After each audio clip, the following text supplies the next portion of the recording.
안녕하세요 여러분. 오늘은 19번째 시간이네요.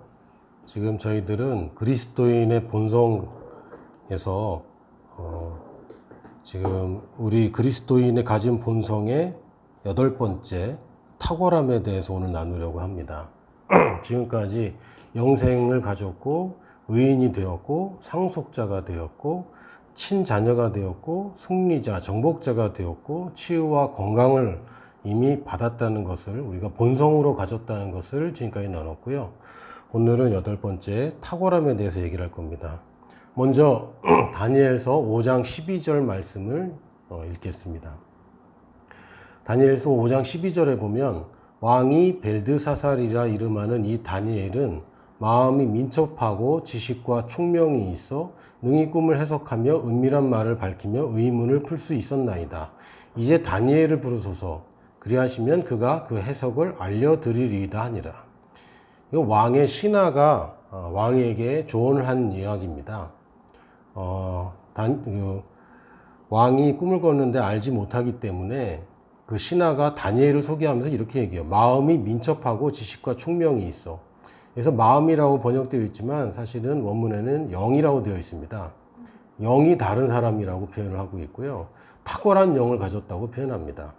다니엘은 하나님의 그 영이 임했고 그렇다고 그 사람의 본성이 바뀐 것은 아니고 단지 하나님의 영이 임했을 때에 그에게 지식과 총명이 같이 임한 것을 우리가 알 수 있습니다.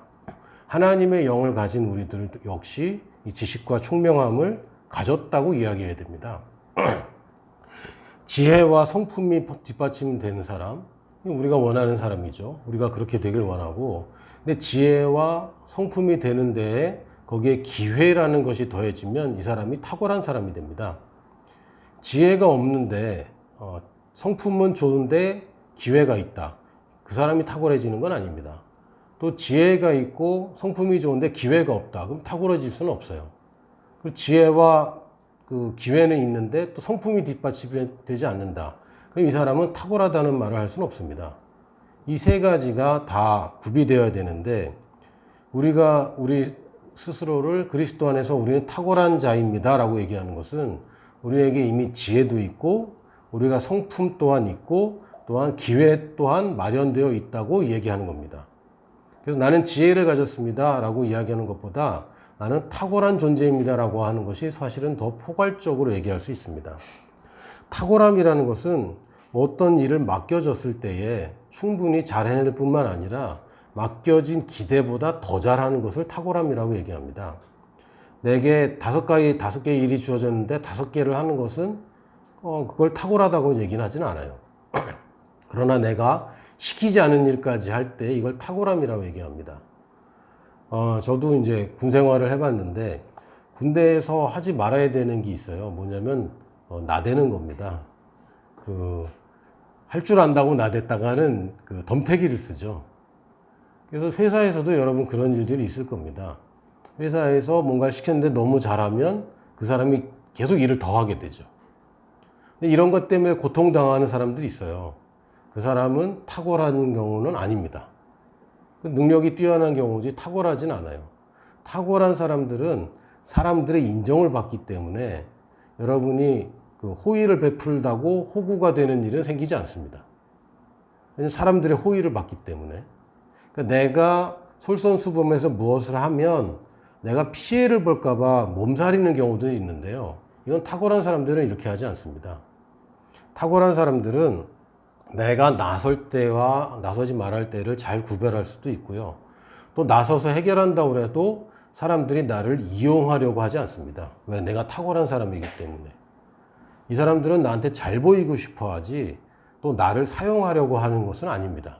이건 탁월한 사람입니다. 왜냐하면 이 다니엘도 그렇고 요셉도 그렇고 뭘 받았습니까? 권위자의 호의를 받습니다. 사람들의 호의를 받습니다. 지금 탁월함을 얘기할 때 제가 지혜와 또한 그 성품이 뒷받침됐을 때 기회가 온다고 그랬잖아요. 근데 사실 이 기회라는 것은 호의에서 비롯됩니다. 많은 경우에 물론 우연한 기회에 또 내가 예측하지 못한 기회에 어떤 일이 생길 수도 있지만 대부분 사람들이 저한테 기회를 주게 됩니다. 이게 호의를 받게 되는 거죠. 호의가 사실은 우리의 탁월함 가운데 들어 있습니다. 요셉도 보면 요셉은 거듭난 사람이 아니었고 성품이 그리스도의 본성으로 변화됐다고는 할 수는 없습니다. 그리고 성령님이 그 안에 계신 것은 아닙니다. 그 위에 머물러 계시긴 했지만 그럼에도 불구하고 요셉이 죄수였잖아요. 노예 출신이었고 이집트 사람도 아니었습니다. 근데 왕이 이 사람을 발탁하는 호의를 받게 되는 거죠. 호의, 기회, 이것도 탁월함 안에 들어있습니다. 내가 그런 사람이라고 얘기해야 돼요. 하나님 나한테 기회를 주시옵소서라고 얘기할 게 아니라 나는 하나님과 사람에게서 호의를 받는 사람입니다 라고 고백해야 됩니다. 윗사람뿐만 아니라 아랫사람에게도 호의를 받는 사람이라고 고백해야 됩니다. 그렇기 때문에 여러분이 호의를 줄 때 호구가 되는 게 아니라 여러분 또한 그 사람들의 호의를 받게 되어 있습니다. 이게 우리가 말하는 탁월함입니다. 그러니까 남들보다 일을 더 많이 한다고 해서 두려워할 게 아닙니다. 이거는 세상에서나 그렇게 얘기하는 것이지 교회 안에서나 혹은 그리스도인의 삶에서는 여러분이 시키지 않은 일들을 찾아서 하기 시작해야 됩니다. 절대 호구가 되는 게 아닙니다. 근데 그런 느낌들은 분명히 있어요. 그리고 실제적으로 그런 일들이 벌어지기도 합니다. 내가 뭔가를 좀 더 했더니 자꾸 나를 시키는 경우가 생깁니다. 그러나 우리가 그리스도의 본성으로 들어가면 그런 것들이 여러분에게 힘들게 되지 않습니다. 단지 우리가 겉모습만 취하고 있고 그 일의 효과만을 자꾸 바라보니까 말씀대로 했는데 더 힘들어졌어요 라고 얘기하라는데 우리 진짜 본성을 우리가 추구하기 시작하면 그런 일들은 부작용들은 없어지게 됩니다. 많은 부작용들이 우리가 고려하고 그것 때문에 두려워하기도 합니다. 예를 들면 다음번에서 얘기하겠지만 부유함에 대해서도 사람들이 두려워합니다. 그리고 시편이나 전도서나 잠언에 봐도 과도하게 부유하게 되는 것은 해가 될 수도 있다고 경고를 하기도 합니다. 그러나 주님께서 주시는 부유함에는 저주가 따라오지 않습니다. 거기는 탐욕이 따라오지 않습니다. 그러니까 온전한 것을 받으면 아무 문제가 없는데 우리가 온전하지 않은 것을 붙잡은 사람들의 예를 너무 많이 알고 있습니다. 그래서 미리 겁을 내는 거죠. 여러분이 누군가를 배려해주기 시작하고 누군가를 사랑으로 섬기기 시작할 때 여러분이 호구가 될지도 모른다는 생각은 두려움을 이제 벗어버리십시오. 그리고 또한 내가 하는 것이 실수가 되고 폐를 끼치고 해를 끼치게 될 거라는 두려움도 여러분 이제 그만해야 됩니다. 그렇다고 여러분이 예의 없이 나대란 얘기가 아니라 여러분에게 기회가 옵니다. 여러분이 지혜와 또한 성품을 가지고 있는 상태에서 기회가 오게 될 때 이 기회가 호의가 여러분을 탁월하다고 사람들이 인정하는 자리가 될 겁니다. 그러나 그것은 사람들이 인정하는 자리이지 나의 탁월함은 이미 갖고 있는 겁니다. 지혜를 얘기할 때 지혜와 지식은 다릅니다. 지식은 정보입니다. 올바른 정보를 갖고 있는 것은 굉장히 중요합니다. 그러나 지혜는 내가 지금 지혜를 갖고 있다고 하는 것은 내가 선택의 때에 올바른 선택을 하는 것이 지혜입니다. 내가 지혜가 없는 것 같다고 하더라도 여러분이 올바른 선택을 해내면 그것은 지혜로운 자입니다. 근데 내가 지식이 아무리 있고 똑똑하다고 이제 헛똑똑 뭐 이런 말이 있잖아요.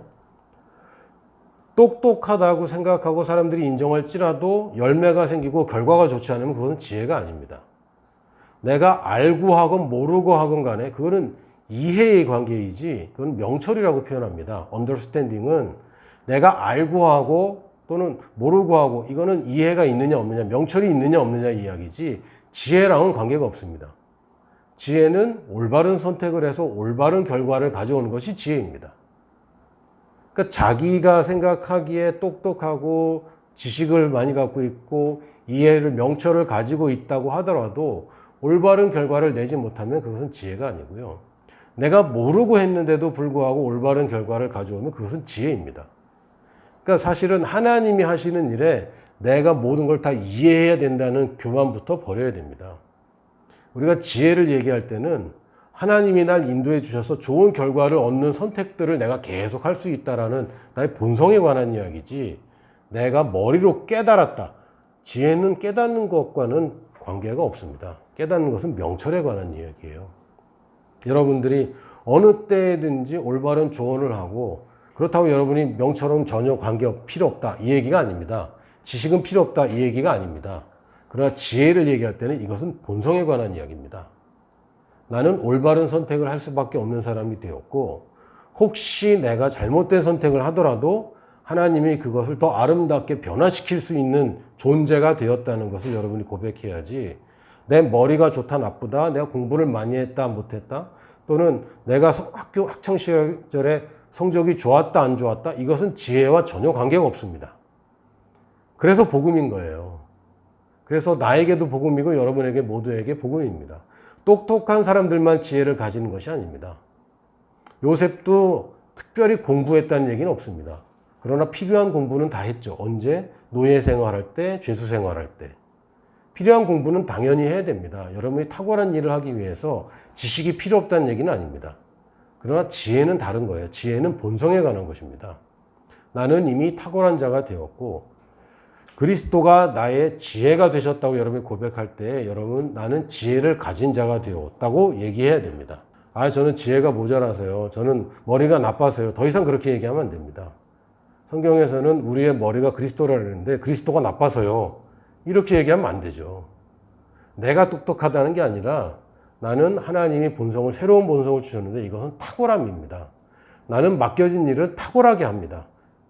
왜 일을 대충 합니까? 자기가 탁월한 자라고 생각하지 않기 때문에 대충 합니다. 탁월한 사람들은요, 대충 하는 거 견디지 못해요. 여러분 혹시 편집증 있는 사람들처럼 물건이 삐뚤어져 있는 것을 견디지 못하는 사람들 있잖아요.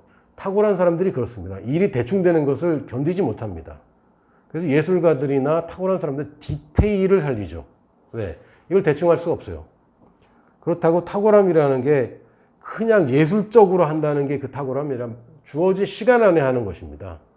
가장 효과적인 것을 해내는 것이 탁월함이지 예술의 경지에 올라가는 것을 탁월함이라고 얘기하는 건 아닙니다. 우리가 주님께서 주신 일들이 있고 또 세상에서 해야 될 일들이 있습니다. 할 일이 없는 사람들은 비참한 거죠. 가치가 없다는 얘기고 여러분이 더 어려운 일을 계속 맡게 된다는 것은 여러분이 더 가치 있는 쪽으로 갈 수 있는 기회인 것입니다. 나는 탁월한 자입니다 라고 고백해야 됩니다. 잘난 척하는 게 아니라 그리스도가 탁월한 분이라는 걸 여러분 다 인정하시죠? 그 본성을 내가 가졌습니다. 그 탁월한 본성을 가졌습니다. 뭐가 같으냐면 좋은 예인지 모르겠지만 트럼프 대통령 아들 혹시 보셨어요? 12살인가 13살인데 키가 180이에요. 그리고 얼굴도 너무너무 미남이고 대통령의 아들이야. 10대 15도 안 된 애가 키가 180이 넘는데 미남이고 금발이고 백인이고 대통령 아들이야. 탁월할 수밖에 없지 않아요? 날 때부터 왜? 걔가 공부를 얼마나 잘했고 뭐가 아니라 그냥 배경이 탁월한 거 아닙니까? 타고난 게 탁월한 거예요. 저희가 그런 자입니다. 물론 이제 겉모습은 탁월하지 않을 수도 있어요. 개성이 넘칠 수도 있습니다. 그러나 그 개성조차 탁월함에 귀하게 쓰임받게 될 겁니다. 여러분의 탁월함은 배경이 탁월해서 탁월한 겁니다. 아버지 잘 만나서 탁월한 겁니다. 그래서 이 사람 어디 갖다 놔도 탁월한 사람이고 여러분 본성이 탁월해졌기 때문에 더 이상 환경과 상관없이 나의 탁월함은 드러날 수밖에 없고요. 환경이 나빠지면 나빠질수록 여러분의 탁월함은 더 빛이 나게 될 겁니다. 할렐루야. 따라해 볼까요? 나는 탁월한 자입니다. 나는 왕의 아들입니다. 탁월하게 태어났습니다. 나의 탁월한 인생인 내게 주어진 운명입니다. 내게 주어진 운명입니다. 네, 다음 시간에 또 만나요.